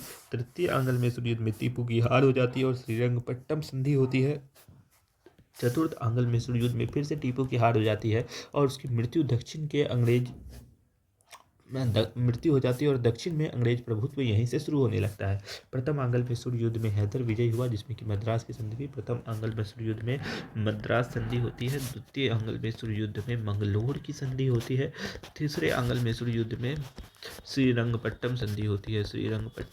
प्रथम में मद्रास संधि होती है, दूसरी में मंगलोर संधि होती है और तीसरी में श्रीरंगपट्टम की संधि होती है। और फिर चौथे में टीपू सुल्तान मर जाता है और उसके बाद दक्षिणी क्षेत्र में अंग्रेजों का विस्तार शुरू हो जाता है। ठीक है, यहाँ पर भी वही सेम बात लिखा गया है। आंग्ल मैसूर युद्ध के बारे में जानेंगे। प्रथम जो हुआ था उसमें हैदर अली था। हैदर अली विजयी होता है जिसके बाद मद्रास की संधि होती है। अंग्रेजों की साम्राज्यवादी नीति यहाँ से शुरू हो जाती है। हैदर अली की महत्वाकांक्षा और ब्रिटिश विरोध के नीति को मुल्क विरोध करता है। द्वितीय जो हुआ था वो हैदर अली और टीपू और वारेन हेस्टिंग्स के बीच हुआ था जिसके बाद मंगलोर की संधि होती है। द्वितीय आंग्ल मैसूर युद्ध के बाद मंगलोर की संधि होती है। मद्रास संधि का उल्लंघन किया जाता है। अमेरिकी क्रांति, अंग्रेजों ने माहे बंदरगाह पर हमला किया। माहे हैदर के क्षेत्र में आता है। हैदर अली के कर्नल बेली को हराकर कर्नाटक पर अधिकार कर लिया था। हैदर अली ने पोर्टोवा का युद्ध 1781 हैदर अली व हायरकूट के बीच हुआ था, पोर्टोनोवा का युद्ध। तृतीय जो है वो कर्नवालिस था, टीपू सुल्तान था। टीपू की हार हो जाती है और श्रीरंगपट्टम की संधि होती है जो कि बहुत अपमानजनक संधि थी। टीपू फ्रांसीसी संबंध ज़्यादा अच्छा था। टीपू का त्रावणकोर पर हमला होता है। मंगलोर संधि का उल्लंघन किया जाता है। कर्नवालिस जो था वो अपने मित्रों को शक्तिशाली बनाए बिना अपने शत्रु को पंगु बना दिया। चतुर्थ आंग्ल मैसूर युद्ध जो था वो टीपू सुल्तान और लॉर्ड वेलेस्ली के बीच हुआ था। टीपू की हार होती है और मृत्यु जो होता है दक्षिण में अंग्रेजी प्रभुत्व के कारण होता है। सहायक संधि इसमें चौथे में सहायक संधि नहीं होती है और इसमें मराठा प्लस निजाम के षड्यंत्र का आरोप लगा दिया जाता है और फ्रांस और नेपोलियन। वेलेस्ली को मार्किव्स की उपाधि मिली। वेलेस्ली को मिली थी। वेलेस्ली, अब पूरब का राज हमारे कदमों में है। वेलेस्ली कह रहा था कि अब पूरब का राज हमारे कदमों में है। वेलेस्ली को मार्किव्स की उपाधि चतुर्थ मैसूर आंग्ल युद्ध के बाद मिली थी। हैदर अली की नीतियों के बारे में जानेंगे कि हैदर अली ने कौन कौन सी नीतियाँ अपनाई थी। सेना का आधुनिकीकरण तथा रॉकेट तकनीक का आरंभ हैदर अली के इसमें प्रारंभ हो गया था। डिंडूगल में शस्त्रागार था। हैदर अली का शस्त्रागार जो था वो डिंडूगल में था। धार्मिक सहिष्णुता, अधिकतम मंत्री व सैनिक हिंदू थे। अधिकतर मंत्री और सैनिक हिंदू थे और चामुंडेश्वरी देवी मंदिर हेतु उन्होंने दान दिया था। सिक्कों पर शिव पार्वती और विष्णु का अंकन हैदर अली के द्वारा किया गया था। कई सुधार किए, ऋण व्यवस्था चालू की, कृषक सुधार किया, मध्यस्थों का अंत किया। जो कि मध्यस्थ होता है, जो कि मतलब कि दलाल जिसको बोलते हैं, वो सब खत्म कर दिया गया मध्यस्थ को। फ्रांस और तुर्की की सहायता से आधुनिक उद्योगों का स्थापना की गई। फ्रांस और तुर्की की सहायता से आधुनिक उद्योगों की स्थापना हैदर अली के समय की गई थी। विदेश नीति इन्होंने चलाया था। फ्रांस से बेहतर संबंध थे हैदर अली के और अंग्रेजों के प्रति ये प्रतिकूल थे, मतलब कि विपरीत थे। हैदर अली की नीतियों में आर्थिक, सैनिक, कूटनीति और अन्य नीतियाँ आती है। आर्थिक नीति में कैलेंडर, सिक्के और नापतोल शुरू किया था। कृषि सुधार लाया था। व्यापारी सुगमता लाया था। राजस्व सुधार के लिए जागीर प्रथा उन्मूलन किया था। सामंतों पालीगारों की शक्तियों को सीमित कर दिया गया था। तृतीय युद्ध के बाद राजस्व में 30% की वृद्धि कर दी जाती है। तृतीय युद्ध होता है आंग्ल मैसूर युद्ध, जब तृतीय होता है तो उसके बाद 30% की वृद्धि कर दी जाती है। सैनिक आधुनिकीकरण था। शस्त्रागार उसका था। कूटनीति में ब्रिटिश प्रतिकूल था। वह फ्रांस, तुर्क और अफगान के दूत मंडल भेजे थे। हैदर अली ने फ्रांस, तुर्क और अफगान में दूत मंडल को भेजा था। फ्रांस से बेहतर संबंध थे हैदर अली के। अन्य तथ्य कि धार्मिक सहिष्णुता, श्रृंगेरी मंदिर को दान और देवी सरसना की मूर्ति की स्थापना की थी। श्रीरंगपट्टम में स्वतंत्रता वृक्ष लगाया था फ्रेंच की सहायता से। हैदर अली ने श्रीरंगपट्टम में स्वतंत्रता वृक्ष लगाया था 1794 में फ्रेंच की सहायता से। क्विक रिवीजन देख लेते हैं। 1565 में तलीकोट्टा का युद्ध होता है। 1761 में हैदर अली मैसूर का शासक बना। हैदर अली ने डिंडुगल की शस्त्रागार खोला। 1767 से 1769 में प्रथम आंग्ल मैसूर युद्ध होता है। प्रथम आंग्ल मैसूर युद्ध के बाद 1769 में मद्रास की संधि के द्वारा प्रथम आंग्ल मैसूर युद्ध का समाप्ति हो जाती है। 1780 से 1784 तक द्वितीय आंग्ल मैसूर युद्ध चलता है। 1781 में हैदर अली वायरकूट के मध्य पोर्टो नोवो का युद्ध होता है। 1784 में मंगलोर की संधि होती है। 1790 से 1794 में तृतीय आंग्ल मैसूर युद्ध होता है। टीपू सुल्तान व श्रीरंगपट्टम की संधि तृतीय आंग्ल मैसूर युद्ध के बाद होती है। 1799 में चतुर्थ आंग्ल मैसूर युद्ध हुआ। लेम्बेस्टर लिखो मारपीट की उपाधि मिली थी। लेम्बेस्टर लिखो मारपीट की उपाधि मिली थी। विलियम वेंटिक ने 1831 ईस्वी में मैसूर तथा 1834 ईस्वी में कुर्ग के कछार की रियासतों को अपने प्रदेश में मिला लिया, क्योंकि वहां कथित रूप से बहुत अधिक अव्यवस्था थी। इसके बाद चैप्टर 3 आता है मराठा का विजय शासन की स्थापना। इससे पहले मराठा जो है हमने मेडिवल हिस्ट्री के लास्ट में मराठा का उदय के बारे में पढ़े थे। उसमें जो थे मराठा में शासक हुआ करता था, लेकिन इसके बाद इसमें पेशवाओं के बारे में जानेंगे। पेशवा जो होता था वो मराठा का एक तरह का प्रधानमंत्री होता था। मराठा और अंग्रेजों के बीच 3 युद्ध होते हैं। प्रथम आंग्ल मराठा युद्ध, द्वितीय आंग्ल मराठा युद्ध और तृतीय आंग्ल मराठा युद्ध। मराठा शक्ति में सबसे पहले छत्रपति थे, शिवाजी, संभाजी, राजाजी और ताराबाई। शिवाजी द्वितीय जिसे कहा जाता था, साहू थे और रामराज द्वितीय थे। इसके बाद पेशवा आ जाते थे। पेशवा जो है वो मुख्य रूप से प्रधानमंत्री होते थे। प्रधानमंत्रियों का शासन इसके बाद रहता है। सबसे पहले बालाजी विश्वनाथ आते हैं, बाजीराव प्रथम आते हैं। बाजीराव जिसे नाना साहब के नाम से जाना जाता है वो आते, फिर माधवराव आते हैं, नारायण राव आते हैं, माधवराव नारायण द्वितीय आते हैं और बाजीराव द्वितीय आते हैं, जो कि अंतिम शासक होते हैं। छत्रपति शिवाजी महाराज जिसे संभाजी के नाम से भी जाना जाता है। साहू जो है वो उसमें बालाजी विश्वनाथ थे, जिसे राजा राम, ताराबाई राजा राम की पत्नी थी। शिवाजी द्वितीय जिससे इस बात आते हैं। बालाजी विश्वनाथ से बाजीराव प्रथम और चिमाजी अप्पा आते हैं। चिमाजी अप्पा से सादी शिव राव भाव आते हैं और बाजीराव रघुनाथ राव, बालाजी द्वितीय, विश्वराव, नारायण राव, माधवराव द्वितीय, ऐसे इनका ट्री चलता है। पेशवा शासन का उदय हो जाता है। पेशवा किसे कहते थे? प्रधानमंत्री को पेशवा कहा जाता था। शिवाजी का जो पुत्र था वो संभाजी था। संभाजी का जो पुत्र था वो साहू था। साहू औरंगजेब के ने जेल में डाल दिया था। 1707 में औरंगजेब मृत्यु और साहू रिहा हो जाता है। औरंगजेब की मृत्यु हो जाती है और साहू रिहा हो जाता है। खेरा का युद्ध 1707 में लड़ा गया था। खेरा का युद्ध 1707 में लाया गया था। साहू और ताराबाई के मध्य संघर्ष होता है। साहू जो है वो छत्रपति की सहायता से पेशवा वंशानुगत चलाना स्टार्ट कर देता है। साहू जो है उसके बाद छत्रपति की सहायता से वंशानुगत पेशवा चलाना शुरू कर देता है। प्रमुख पेशवा कौन कौन से थे? सबसे पहला था बालाजी विश्वनाथ, जो था ताराबाई के विरुद्ध साहू की सहायता करता है। पेशवा ताराबाई के विरुद्ध साहू की सहायता करता है। साहू ने सेना करते नाम की पद पर बालाजी विश्वनाथ को नियुक्त किया था। साहू ने 1713 में पेशवा बनाया। अत्यंत प्रतिभाशाली जो थे वो मराठा साम्राज्य के दूसरे संस्थापक जो थे वो अत्यंत प्रभावशाली थे। अत्यंत प्रभावशाली जो थे मराठा साम्राज्य के द्वितीय संस्थापक थे। जुल्फिकार खान दक्कन के चौथ एवं सरमुखी वसूला। 1719 में सैयद बंधुओं से संधि करता है, जिसे रेजर टेम्पल ने मेघना काटा कहा था। फर्रुख शेर को सैयद बंधुओं की संधि के द्वारा हटाया गया। बाजीराव प्रथम के द्वारा, इसके बाद बालाजी विश्वनाथ के बाद बाजीराव प्रथम आता है। सैनिक क्षमता का विस्तार करता है। शिवाजी के बाद गुरिल्ला युद्ध का इसी ने शुरू किया था। बुंदेलखंड के शासक छत्रपाल की सहायता करता है, जिसकी पुत्री मस्तानी से वह विवाह कर लेता है। मुगल साम्राज्य पुराना खोखला वृक्ष। 1773 में मुगल बादशाह मोहम्मद शाह पर आक्रमण करता है। बाजीराव जो है वो 1773 में मुगल बादशाह मोहम्मद शाह पर जो है वो आक्रमण करता है। अटक से कृष्णा तक मराठा साम्राज्य था। पालखेरा का युद्ध वर्सेस हैदराबाद निजाम जो है वो मुंगी सिवा संधि होती है। इसके बाद इसी काल में गायकवाड़ बड़ौदा, होलकर इंदौर, सिंधिया ग्वालियर और भोसले नागपुर परिवारों में मुख्यता हासिल की। नादिर शाह जो है वो ईरान का नेपोलियन, का भारत पर आक्रमण होता है। नादिर शाह, इसी में नादिर शाह जो था ईरान का नेपोलियन का भारत पर आक्रमण होता है। करनाल का युद्ध इसमें लड़ा जाता है। नादिर शाह और मुगल मोहम्मद शाह के बीच करनाल का युद्ध लड़ा जाता है। करनाल का युद्ध नादिर शाह और मुगल मोहम्मद शाह के बीच लड़ा जाता है। तख्ते ताउस, कोहिनूर हीरा और 70 करोड़ की संपत्ति इसके बाद नादिर शाह जो है अपने साथ लेते जाता है। ठीक है, नादिर शाह जो था वो तख्ते ताउस, कोहिनूर हीरा और 70 करोड़ की संपत्ति अपने साथ लेते जाता है। बालाजी बाजीराव, जिसे नाना साहब के नाम से भी जाना जाता है, साहू की मृत्यु होने के बाद नाना साहब आते हैं।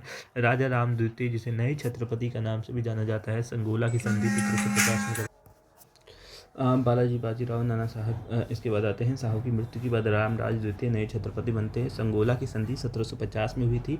पेशवा को पूर्ण अधिकार मिले, इसके बाद जो था वो पेशवा को पूर्ण अधिकार मिलने लगे। पूना को राजधानी बालाजी बाजीराव नाना साहब ने पूना को राजधानी बनाया था। 14 जनवरी 1761 को पानीपत का तृतीय युद्ध होता है। 1761 में पानीपत का तृतीय युद्ध होता है। पानीपत का तृतीय युद्ध 1761 में होता है, जो कि अहमद शाह अब्बाली, जो कि अफगान का था, और मराठाओं के बीच होता है। अहमद शाह अब्बाली और मराठाओं के बीच होता है पानीपत का तीसरा युद्ध, जिसमें कि सेनापति जो थे वो विश्वास राव थे। वास्तविक सेनापति जो थे वो थे सदाशिव भाऊ, और तोपखाना के अध्यक्ष, तोपखाना के प्रमुख जो थे वो थे इब्राहिम गारदी। ठीक है, पानीपत का तीसरा युद्ध जो है 1761 में होता है। 1761 में पानीपत का तृतीय युद्ध होता है, जिसमें कि अहमद शाह अब्बाली और दूसरे तरफ थे मराठा, और जिसके सेनापति थे विश्वास राव, वास्तविक सेनापति थे सदाशिव भाऊ, और तोपखाना के जो प्रमुख थे वो थे इब्राहिम गारदी। पानीपत का तृतीय युद्ध का प्रमुख कारण क्या था कि वो अब्दाली अपने वायसराय तैमूर शाह की मराठों द्वारा लाहौर से निष्कासन का बदला लेना चाहते थे। पानीपत की तृतीय युद्ध का मुख्य कारण था कि अहमद शाह अब्दाली जो था वो अपने वायसराय तैमूर शाह के मराठों द्वारा लाहौर के निष्कासन का बदला लेना चाहते थे। और पानीपत के तृतीय युद्ध जो कि 1761 में हुआ था, इसका परिणाम यह निकला कि पंडित काशीराज जो था वो मराठा हेतु प्रलयकारी साबित हुआ। पंडित काशीराज जो था वो मराठे हेतु प्रलयकारी साबित हुआ। पराजय का कारण था क्षेत्रीय शक्तियों का सहयोग नहीं मिला। क्षेत्रीय शक्ति जो आसपास के क्षेत्र थे उनका सहयोग नहीं मिला मराठाओं को। आपसी मतभेद हो गई, और चौथ और सरदेश मुखी जैसे ये सब जो था वो कला था, युद्ध कला था, ये सब का किया था। भारत का शासक कौन नहीं होगा। नाना साहब की मृत्यु 1761 में हो जाती है। नाना साहब की मृत्यु 1761 में हो जाती है। दो मोती विहीन हो गए, और इसी के बाद कहा गया कि 2 मोती विहीन हो गए थे। इसके बाद आता है पेशवा के पद पे माधवराव प्रथम जो थे 70 वर्षीय माधवराव 1761 में पेशवा बने। यह एक प्रतिभाशाली सैनिक और राजनेता थे। मराठाओं ने 1771 में बादशाह शाह आलम को दिल्ली में स्थापित किया था। इसमें मराठाओं ने 1771 में बादशाह शाह आलम को दिल्ली में स्थापित किया था, जब बादशाह अपने पेंशन भोगी बन गए थे, और शाह आलम जो था वो 26 लाख के पेंशन पे अंग्रेजों के पेंशन भोगी बन गए थे।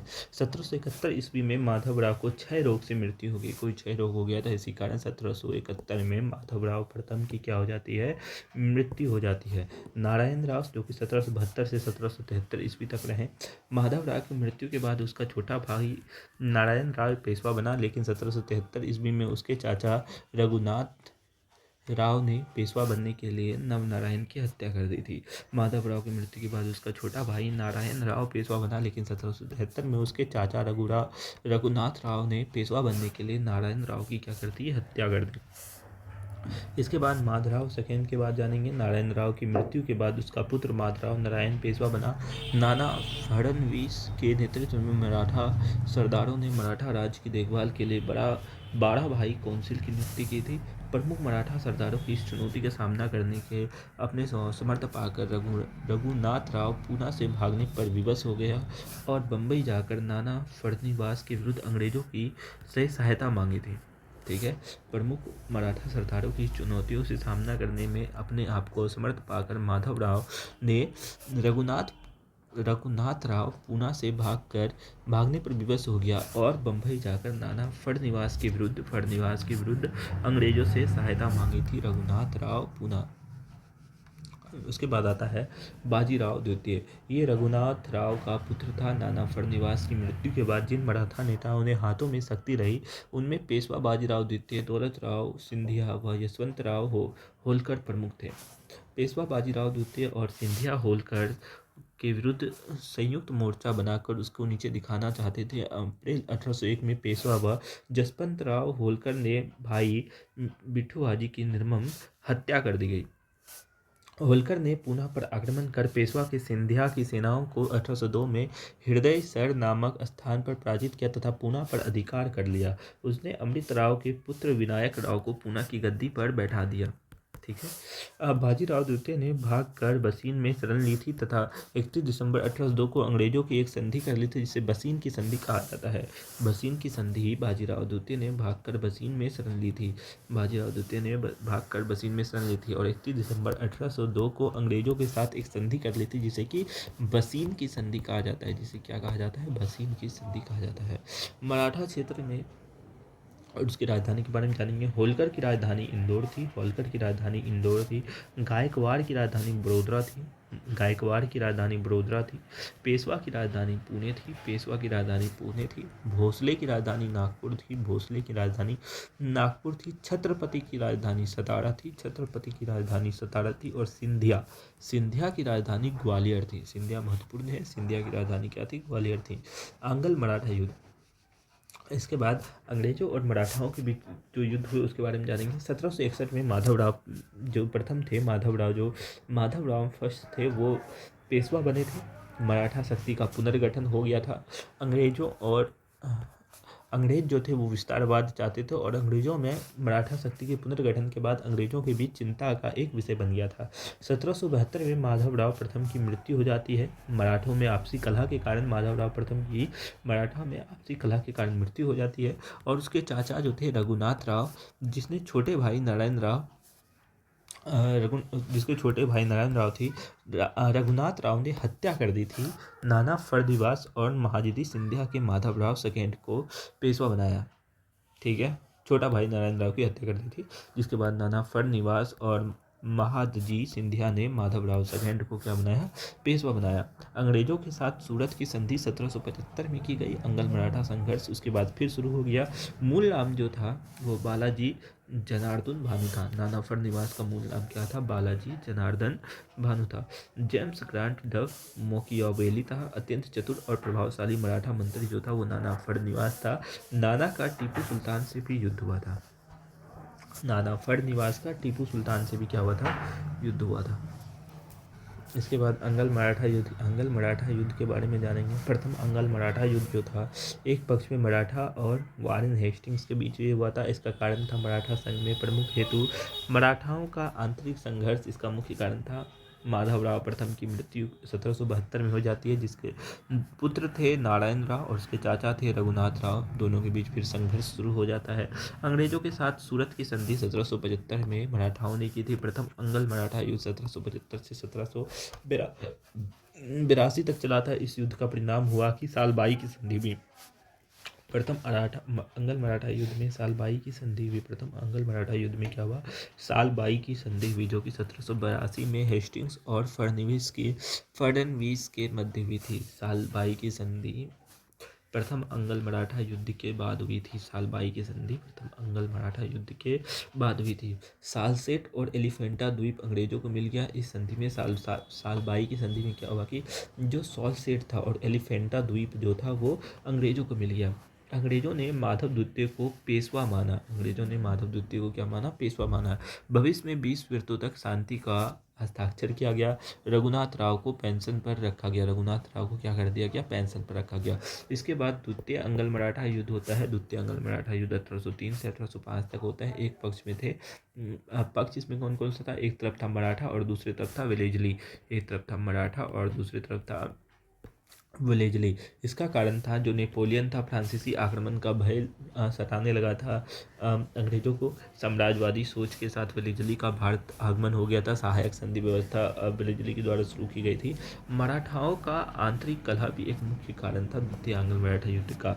हृदय सर हृदय सर युद्ध जो है 1802 में होता है। होलकर ने पेशवा बाजीराव द्वितीय सिंधिया की संयुक्त सेना पर आक्रमण किया और पुणे पर अधिकार कर लिया। होलकर ने पेशवा बाजीराव द्वितीय ने सिंधिया की संयुक्त सेना पर आक्रमण किया और पूरा पुणे पर क्या कर लिया, अधिकार कर लिया। पेशवा बाजीराव द्वितीय जो था वो रघुनाथ का पुत्र था, रघुनाथ राव का पुत्र था, ने अंग्रेजों के साथ बेसिन सहायक संधि की। बेसिक सहायक संधि किसने की थी? पेशवा बाजीराव द्वितीय और अंग्रेजों के मध्य क्या हुआ था? बेसिन सहायक संधि हुई थी। बेसिक सहायक संधि के बाद पूना में ब्रिटिश शासन चालू हो गया। ब्रिटिश सेना पूना में रखा जाने लगा। इस बेसिन सहायक संधि के बाद विदेशी और चौथ का अधिकार खत्म कर दिया गया। विदेशी और चौथ का अधिकार क्या कर दिया गया? खत्म कर दिया गया। गायकवाड़ और निजाम पर हमला नहीं किया जाएगा। सूरत, ताप्ती और नर्मदा क्षेत्र का अधिकार अब अंग्रेजों को मिल गया था। मराठों हेतु ये एक अपमानजनक संधि थी, जिससे कि द्वितीय अंग्ल मराठा युद्ध समाप्त होता है। द्वितीय अंग्ल मराठा युद्ध होता है। युद्ध की समाप्ति के बाद मराठा शक्ति का लगभग अंत हो गया था। द्वितीय अंग्ल मराठा युद्ध के बाद मराठाओं शक्ति का लगभग अंत हो गया था। द्वितीय अंग्ल मराठा आक्रमण के बाद सिडनी ओवन ने कंपनी को प्रत्यक्ष और अप्रत्यक्ष रूप से भारत का साम्राज्य बना लिया था। सिडनी ओवन ने कंपनी को प्रत्यक्ष और अप्रत्यक्ष रूप से भारत का साम्राज्य बना लिया गया था और इससे बहुत सारे अन्य संधियां भी हो गई थी। द्वितीय अंग्ल मराठा युद्ध में क्षेत्रीय शक्ति जो थे, एक तरफ थे भोसले, सिंधिया और होलकर। जो भोसले थे उनमें देवगांव की संधि होती है, जिसका महत्वपूर्ण बिंदु यह है कि देवगांव की संधि 1803 में होती है। अंग्रेजों को कटक तथा वर्धा नदी का पश्चिमी भाग प्राप्त हुआ। देवगांव की संधि से अंग्रेजों को कटक तथा वर्धा नदी का पश्चिमी भाग प्राप्त हुआ। देवगांव की संधि से अंग्रेजों को कटक तथा वर्धा नदी का पश्चिमी भाग प्राप्त हुआ। सुरजी अर्जुन गांव की संधि से गंगा यमुना का दोआब प्रदेश, राजस्थान के कुछ क्षेत्र, अहमदनगर का दुर्ग, भरूच, गोदावरी और तंजजा नदी का क्षेत्र अंग्रेजों को प्राप्त हुआ। राजपुर घाट की संधि से चंबल नदी का उत्तरी प्रदेश और बुंदेलखंड का क्षेत्र अंग्रेजों को प्राप्त हुआ था। इसके बाद होता है तृतीय अंग्ल मराठा युद्ध। तृतीय अंग्ल मराठा युद्ध ये अंतिम युद्ध था। इसमें मराठा और लॉर्ड हेस्टिंग के बीच हुआ था। तृतीय अंग्ल मराठा युद्ध जो है मराठा और लॉर्ड हेस्टिंग्स के बीच हुआ था। इसका कारण था कि हेस्टिंग्स द्वारा मराठाओं के पूर्व सैन्य सहयोगी पिंडारियो जो लूटपाट कर रहा था का दमन किया था। इसका तृतीय अंग्ल मराठा युद्ध का मुख्य कारण था कि हेस्टिंग्स द्वारा मराठाओं के पूर्व सहयोगी पिंडारियो जो लूटपाट कर रहा था उसका दमन किया गया था। इसका एक कारण अपमानजनक संध्या भी थी। नागपुर के आबा साहिब 1816 में, पेशवा के पुणे की संधि 1817 में, भोसले का नागपुर संधि 1817 में, 17 का ग्वालियर संधि, सिंधिया का ग्वालियर संधि 1817 में। ये सबका परिणाम क्या हुआ कि ये सबका परिणाम तृतीय अंग्ल मराठा युद्ध हुआ और इसका अंत किर्की का युद्ध और मराठा संघ का अंत के साथ हुआ। किर्की का युद्ध में पेशवा पराजित हुआ और पेंशनर बन गया। उसके बाद पेशवा है जो है वो पेंशनर बन गए और वो पराजित हो गए। और इसके बाद क्या हुआ कि मराठा संघ का अंत हो गया। मराठा संघ का अंत हो गया।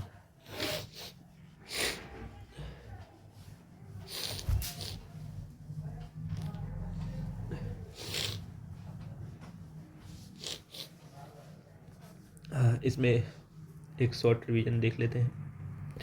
प्रथम अंग्ल मराठा युद्ध में पेशवा माधवराव द्वितीय था और उसमें अंग्रेज था वॉरेन हेस्टिंग्स।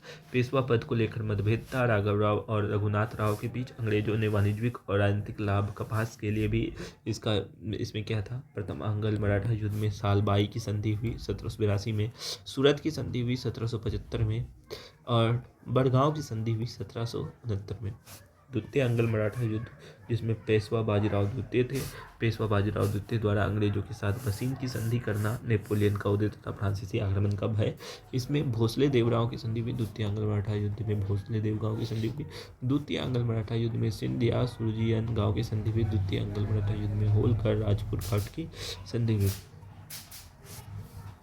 इसके बाद तृतीय अंग्ल मराठा युद्ध होता है जो कि पेशवा बाजीराव द्वितीय के समय होता है। लॉर्ड हेस्टिंग्स था उसमें। लॉर्ड हेस्टिंग्स के द्वारा पिंडारियों की शक्तियों का दमन कर दिया गया। पिंडारियों की शक्ति का दमन कर दिया गया। पिंडारी पहले मराठा सेना का हिस्सा थे जो स्वतंत्र रूप से लूटपाट करने लगे थे। ठीक है। सिंधिया ने 1817 में ग्वालियर की संधि और होलकर 1818 में मंदसौर की संधि के अपमानजनक संधि इसके बाद की थी। तृतीय आंग्ल मराठा युद्ध का क्या क्या परिणाम निकला? पेशवा बाजीराव द्वितीय को किर्की के युद्ध में परास्त करके पुणे पर अधिकार कर लिया अंग्रेजों ने। भोसले को सीताबड़ी और होलकर को महिदपुर में पराजित कर दिया गया। मराठा संघ का विघटन यहीं से हो गया था। तृतीय आंग्ल मराठा युद्ध के बाद मराठा संघ का क्या हो गया था? विघटन हो गया था।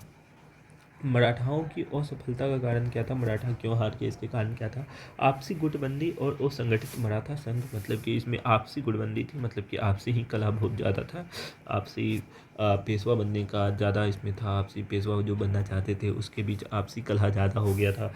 मराठाओं की युद्ध नीति जो थी वो थोड़ी सी पुरानी थी। कमज़ोर नौसैनिक क्षमता थी, इसकी जो नौसैनिक क्षमता थी वो भी काफ़ी कमज़ोर थी। चौथ और सरदेशमुखी नीति जो ये पुराने नीतियों को अपनाते थे वो भी काफ़ी पुराना था। स्थिर आर्थिक नीति का अभाव हो गया था। योग्य नेतृत्व का अभाव था। इसमें जो नेतृत्व था वो किसी योग्य नेतृत्व नहीं था। ब्रिटिश की उत्तम कूटनीति, और जो ब्रिटिश ने यहाँ पर कूटनीति लगाए थे वो काफ़ी उत्तम थी, इसी कारण मराठाओं से वो लोग जीत गए थे। चौथ और सरदेशमुखी क्या होता है? मराठा राज्य जो था एक स्वराज्य क्षेत्र और सरदेशमुखी क्षेत्र मराठा राज्य जो था वह स्वराज क्षेत्र था। इसमें सरदेशमुखी था, छत्रपति जो होता था उसे पीएम कहा जाता था। देशमुखी जो होता था उसे सीएम कहा जाता था। देशमुखी का आय का 10% जो सीधे छत्रपति के पास जाता था। मतलब कि मान लेते कि छोटे छोटे भागों में मराठाओं ने बांट दिया था, जिसके कि प्रमुख सीएम होते थे, जिसे देशमुखी कहा जाता था। और देशमुखी जो होता था अपने आय का 10% जो है वो राजा को भेजते थे, पीएम को भेजते थे। मुल्क ए कदीम हमला करके आज अर्जित किया जाता था। मुल्क ए कदीम जो है वो हमला करके अर्जित धन को मुल्क ए कदीम कहा जाता था। चौथ क्या होता था? आक्रमण सुरक्षा हेतु ना हम आक्रमण करेंगे ना कोई और। उस राज्य की आय का 1/4 विभाजन होता था। विभाजन का मोहकाश 66%, जो प्रमुख सरदार होता था उसे मोहकाश कहा जाता था। जो बावती होता था छत्रपति को दिया जाने वाला 25% छत्रपति कहा जाता था। सहोत्रा जो 6% मिलता था उसे पंच सचिव कहा जाता था। नाडगोंडा जो कि 3% होता है छत्रपति के विवेक पर दिया जाता था। शिवाजी के अष्टप्रधान, इसमें कुछ ज़्यादा जरूरी है। पेशवा किसे कहा जाता था? प्रधानमंत्री को कहा जाता था। अमात्य किसे कहा जाता था? राज्य मंत्री को कहा जाता था। सुमंत किसे कहा जाता था? विदेश मंत्री को कहा जाता था। और पंडित राव किसे कहा जाता था? धार्मिक मंत्री को कहा जाता था। पेशवा प्रधानमंत्री, अमात्य किसे कहा जाता था? राज्य मंत्री को अमात्य कहा जाता था। इसके बाद मराठाओं का एक क्विक रिवीजन देख लेते हैं। मराठाओं का एक क्विक रिवीजन देख लेते हैं। 1774 में शिवाजी महाराज ने मराठा साम्राज्य का गठन किया था। शिवाजी महाराज ने मराठा साम्राज्य का गठन 1774 में किया था। 1707 में साहू और ताराबाई के मध्य खेरा का युद्ध होता है। 1707 में साहू और ताराबाई के मध्य क्या होता है? खेरा का युद्ध होता है। 1713 में बालाजी विश्वनाथ पेशवा नियुक्त हुए थे। 1713 में जो बालाजी विश्वनाथ थे वो पेशवा नियुक्त हुए थे। प्रथम पेशवा कौन थे? बालाजी विश्वनाथ थे। 1719 में सैयद बंधुओं में से एक सैयद हुसैन अली के साथ बालाजी विश्वनाथ ने दिल्ली की संधि की। 1737 में बाजीराव प्रथम दिल्ली पर आक्रमण करने वाले प्रथम पेशवा बने। 1737 में दिल्ली पर आक्रमण करने वाले 1737 में दिल्ली पर आक्रमण करने वाले प्रथम पेशवा कौन थे? बाजीराव प्रथम। दिल्ली पर आक्रमण करने वाले प्रथम पेशवा कौन थे? बाजीराव प्रथम थे। दिल्ली पर आक्रमण करने वाले प्रथम पेशवा कौन थे? बाजीराव प्रथम थे। 1739 में ईरान के नेपोलियन कहे जाने वाले नादिर शाह का भारत पर आक्रमण होता है। 1739 में नादिर शाह का भारत पर आक्रमण होता है। नादिर शाह का भारत पर आक्रमण 1739 में हुआ था। 1750 में राजा राम द्वितीय और बालाजी बाजीराव के मध्य संगोला का संधि होती है। 1750 में राजा राम द्वितीय और बालाजी बाजीराव के बीच क्या होता है? संगोला की संधि होती है। 14 जनवरी 1761 को अहमद शाह अब्दाली और मराठा के मध्य पानीपत का युद्ध होता है। 1761 में पानीपत का युद्ध अब्दाली और मराठाओं के बीच होता है। 1771 में माधवराव प्रथम ने मुगल बादशाह शाह आलम को अपना पेंशन भोगी बना दिया था। माधवराव प्रथम ने मुगल शाह आलम को अपना पेंशन भोगी बना दिया था। 1775 में रघुनाथ राव और अंग्रेजों के मध्य 1775 में सूरत की संधि होती है। 1782 में प्रथम आंग्ल मराठा युद्ध का अंत सालाभाई संधि के साथ हो जाता है। नाना फड़निवास और हेस्टिंग्स से हुआ था। 1802 में पेशवा ने हृदय सर में युद्ध हारने के बाद अंग्रेजों के साथ बेसिन संधि की थी। 1818 में तृतीय आंग्ल मैसूर युद्ध के साथ मराठा संघ का क्या हो जाता है? विघटन हो जाता है।